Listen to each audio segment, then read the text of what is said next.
तो वेलकम है दोस्तों, नमस्कार है आप सभी का। आज हम लोग बात करने वाले हैं एंथ्रोपोलॉजी। इसमें क्या क्या जानेंगे पहले इस वीडियो में जान लेते हैं, उसके बाद इस वीडियो को आगे बढ़ाएंगे। ठीक है, तो सबसे फर्स्ट हम लोग जानेंगे क्वेश्चन पेपर। ठीक है, हिंदी में भी और इंग्लिश में भी। ठीक है, उसके बाद हम लोग जानेंगे क्वेश्चन पेपर के बाद हिंदी इंग्लिश दोनों में आंसर जानेंगे ऑब्जेक्टिव का, और सब्जेक्टिव के इंपॉर्टेंट क्वेश्चन को मैं बता दूंगा। फिर इसका सिलेबस जान लेंगे, ठीक, हिंदी और इंग्लिश दोनों में। तो चलिए शुरू करते हैं। और सबसे पहले सिलेबस, सब्जेक्ट का नाम है एंथ्रोपोलॉजी और सिलेबस का जो नाम है आपका इंट्रोडक्शन टू बायोलॉजिकल एंथ्रोपोलॉजी। ठीक है, यानी कि नृ विज्ञान या मानव विज्ञान जो भी बोल सकते हैं। ठीक है, कि जैविक नृ विज्ञान का परिचय। ठीक है, तो चलिए देख लेते हैं सिलेबस। एंड आप किसी भी यूनिवर्सिटी से हों, आप झारखंड से हों या फिर आउट ऑफ झारखंड से हों, ठीक है, ऑल ओवर इंडिया में किसी भी यूनिवर्सिटी से हों, सबके काम में देगा। तो चलिए देखते हैं। सबसे पहले ये रहा आपका सिलेबस। ठीक है, और हर यूनिवर्सिटी में अलग अलग मार्क्स का एग्जाम होता है जनरली, देख लेते हैं। तो यहाँ पे लेकिन क्वेश्चन सबका सेम होता है। इंट्रोडक्शन टू बायोलॉजिकल एंथ्रोपोलॉजी, इसमें आपके ये यूनिट्स पढ़ने हैं, ये 4 को यूनिट। ठीक है, ये unit 1, unit 2, unit 3 and unit 4, ये चारों पढ़ने हैं, इसमें आ जाते हैं। ठीक है, अब देख लेते हैं। तो यहाँ पे इंपॉर्टेंट क्वेश्चन जो हमारे बनेंगे वो देखेंगे। इसके बाद ये हमारा हो गया हिंदी। ठीक है, मैक्सिमम लोग को हिंदी में ही समझ में आता है, तो आप लोग हिंदी में ही पढ़ लीजिएगा, ये सारे आपको पढ़ने हैं। ठीक है, अब यहाँ पे हम लोग प्रीवियस ईयर क्वेश्चन पेपर देख लेते हैं एंथ्रोपोलॉजी के। तो चलिए दोस्तों देखते हैं। देखिए यहाँ पे हमारा है इंट्रोडक्शन टू बायोलॉजिकल एंथ्रोपोलॉजी, और स्पेशली मैं यहाँ पे रांची यूनिवर्सिटी और एनपीयू को ध्यान में रख के बना रहा हूँ, बाद बाकी आप किसी भी यूनिवर्सिटी से देखें। ठीक है, तो ये रहा। और झारखंड के मैक्सिमम जो बच्चे हैं वो हिंदी में समझते हैं, तो चलिए हम लोग हिंदी में ही बात करेंगे। ठीक है, इंग्लिश में जिनको समझना है वो इंग्लिश में देख लीजिएगा पेपर को। मैं वीडियो का डिस्क्रिप्शन में इसका पीडीएफ दे दूँगा पूरा का पूरा। ठीक है, चलिए देखते हैं। तो जो प्रीवियस ईयर में एग्ज़ाम हुआ था वह 60 मार्क्स का हुआ था, अब आपका एग्ज़ाम 75 मार्क्स का होगा। ठीक है, यहाँ पे 1 मार्क्स वाले 5 क्वेश्चन आएंगे और पिछले साल 8 आए थे। तो देख लेते हैं इसका आंसर क्या क्या होगा। पहला है कि मनुष्य उप प्रजाति से संबंधित है, यानी कि मनुष्य किस सेपियंस से संबंधित है। तो दोस्तों मनुष्य जो है होमो सेपियंस का भाग है। ठीक है, पहले बंदर हुआ करते थे हम लोग, और वो बंदरगिरी आज भी नहीं गई है, तो हम लोग होमो सेपियंस के भाग हैं। राइट आंसर हो जाएगा होमो सेपियंस। नेक्स्ट है हमारा कि भौतिक मानव विज्ञान के जनक कौन है। ठीक है, तो देखिए इसका राइट आंसर कौन हो जाएगा, जॉन, मैं हिंदी से ही लिखूंगा थोड़ा सा। ठीक है, जॉन फ्रेडरिक ब्लू, क्या नाम था, जॉन फ्रेडरिक ब्लूमैन बेक। ठीक है, तो नोट कर लीजिएगा, जॉन फ्रेडरिक ब्लूमैन बेक। ठीक है, नेक्स्ट है हमारा क्वेश्चन नंबर 3। इसमें पूछा गया है कि प्रजनन या मेंडेलियन आबादी के भीतर पीढ़ी दर पीढ़ी जीन आवृत्तियों में परिवर्तन को क्या कहा जाता है। ठीक है, तो मेंडेलियन, आपने मेंडल के बारे में पढ़ा होगा। तो देखिए उन्होंने बोला था इसको, इंग्लिश में बोला था कि जेनेटिकल ड्रिप है। ठीक है, और हिंदी में बोलेंगे हम लोग आनुवांशिक बहाव है, जेनेटिकल ड्रिप या फिर आनुवांशिक बहाव। ठीक है, आगे देख लेते हैं नेक्स्ट क्वेश्चन। आप इंग्लिश से पढ़िएगा तो ज़्यादा बेटर रहेगा, क्योंकि ये हिंदी में जो है ट्रांसलेटेड वर्जन है। नेक्स्ट है हमारा एक ही प्रजाति के व्यक्तियों के बीच स्वाभाविक रूप से होने वाले आनुवांशिक अंतर को क्या कहा जाता है। ठीक है, तो इनके जो बीच आनुवांशिक अंतर होता है इसको कहा जाता है आनुवांशिक विभिन्नता। क्या कहा जाता है, आनुवांशिक विभिन्नता। ठीक, इंग्लिश में बोलेंगे कि जेनेटिकल डिफरेंस पाया जाता है इनमें, या फिर जेनेटिकल वेरिएशन पाया जाता है। ठीक है, नेक्स्ट हम लोग देख लेते हैं। तो हमारा क्वेश्चन नंबर 5 है। इसमें पूछा गया है कि 2 आसन्न दांतों के बीच अंतर है। ठीक, एक मिनट यार, 2 आसन्न दांतों के बीच अंतर है, विशेष रूप से ऊपरी पार्श्व कृंतक और ऊपरी कैनाइन दांतों के बीच। तो इसको क्या बोलते हैं। ठीक है, तो इसको बोलते हैं दोस्तों हम लोग डायस्टेमा। आप लोग लिख सकते हैं डायस्टेमा, इसको इंग्लिश में ही लिखिए तो ज़्यादा बेटर रहेगा, डायस्टेमा। ठीक है, इस तरह से। नेक्स्ट हमारा क्वेश्चन है कि मुख्यतः रात्रि के समय सक्रिय रहने वाले प्राणी को क्या कहते हैं। तो रात्रिचर कहा जाता है, जैसे आपका उल्लू हो गया, ठीक है। उसके बाद चूहा हो गया, बिल्ली हो गया, और कौन हो गया, फिर आपका ये हो गया, क्या बोलते हैं उसको, चमगादड़ हो गया। ठीक है। रात्रिचर कहा जाता है, रात्रिचर। चर देवता का नाम सुने, चर देवता, हाँ, रात में आता है। ठीक है। और इंग्लिश में बोलते हैं नॉकचर्नल।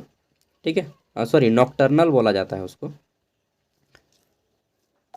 और अगला है हमारा यहाँ पे समजातीय गुणसूत्रों पर समान स्थान पर रहने वाले जीन के वैकल्पिक रूपों को कहा जाता है। क्या कहा जाता है? समजातीय गुणसूत्रों पर समान स्थान पर रहने वाले जीन के वैकल्पिक रूपों को, जितने भी ऑप्शनल इनके फॉर्म पाए जाते हैं, उनको क्या कहा जाता है? तो दोस्तों इनको बोला जाता है हम लोग एली बोलते हैं। ठीक है, ALLES, एलिस।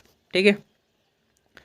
और नेक्स्ट देख लेते हैं। तो अगला हमारा क्वेश्चन आता है कि यहाँ पे ये आपका थोड़ा सा ना बायोलॉजी के फॉर्म में चला जाता है। मानव विज्ञान जो है बायोलॉजी के फॉर्म में चला जाता है, थोड़ा सा हिस्ट्री सब मिक्स कर देता है इसमें।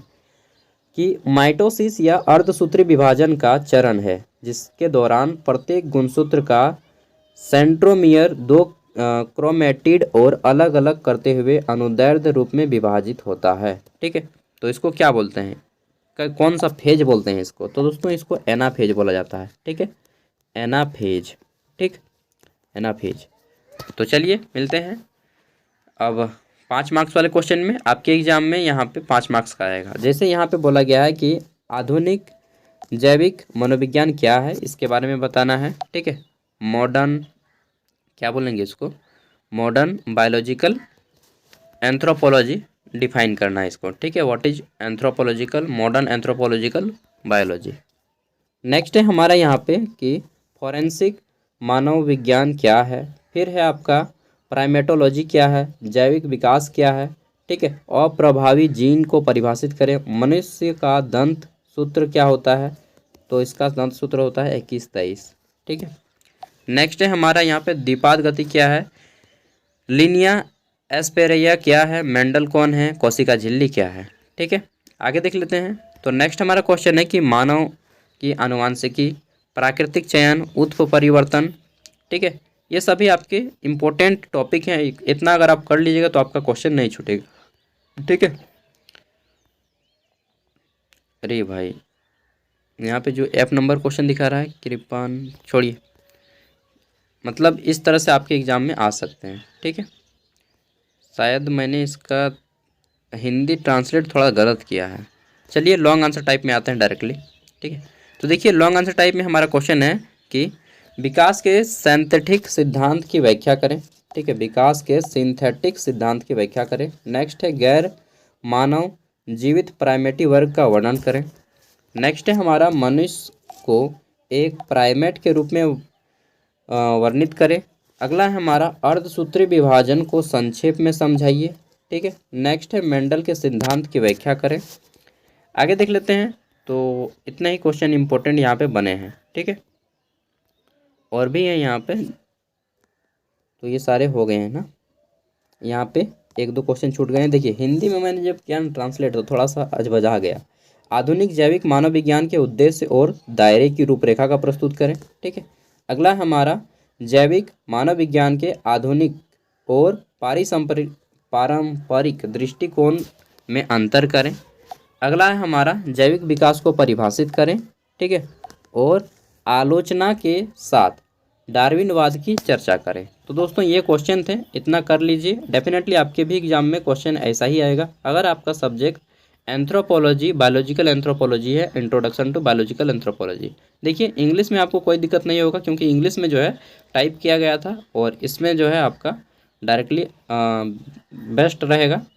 लेकिन हिंदी में जब आप पढ़िएगा तो थोड़ा सा मतलब टेढ़ा उड़ा मिलता है, क्या है कि ट्रांसलेटेड वर्जन है ना। ठीक है, इसका पूरा का पूरा PDF मैं वीडियो का डिस्क्रिप्शन में दे रहा हूँ, आप लोग जिससे चाहे पढ़ सकते हैं और इम्पोर्टेंट क्वेश्चन को घर में सॉल्व करके जाइएगा।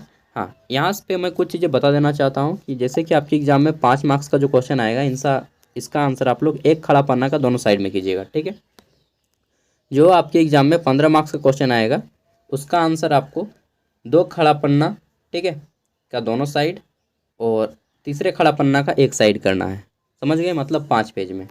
ठीक है, कहने का अर्थ है कि 5 मार्क्स के क्वेश्चन का आंसर आपको मैक्सिमम 150 से 200 शब्दों में करना है और 15 मार्क्स के क्वेश्चन का आंसर आपको 500 शब्दों में करना है। ठीक है, आप बोलिएगा इतना ज़्यादा का अंतर, हाँ इतना ज़्यादा का अंतर, मार्क्स अच्छे चाहिए तो इतना लिखना पड़ेगा। ठीक है, और जब आपका एग्ज़ाम कंप्लीट हो जाए तो प्लीज़ दोस्तों मुझे इस नंबर पे अपना क्वेश्चन पेपर सेंड कर दीजिएगा, 89 86 60 75 41। देखिए मैं आपके लिए क्वेश्चन पेपर और ये सारे सेट किया ताकि यार आपकी मदद हो सके। ठीक है, और आपको भी ये फ़र्ज़ बनता है कि आप हमें मदद करें ताकि आने वाले जो जूनियर कैंडिडेट हैं उनको पता चल सके कि क्वेश्चन कैसा आ रहा है। ठीक है, तो जितने भी दोस्तों हैं रांची यूनिवर्सिटी और एनपीयू के, अपना क्वेश्चन सेंड कर दीजिएगा। एनपीयू वाले विशेष रूप से, क्योंकि अगर आप एनपीयू वाले सेंड करेंगे तो रांची यूनिवर्सिटी वाले बच्चे को जो है हेल्प हो जाएगी।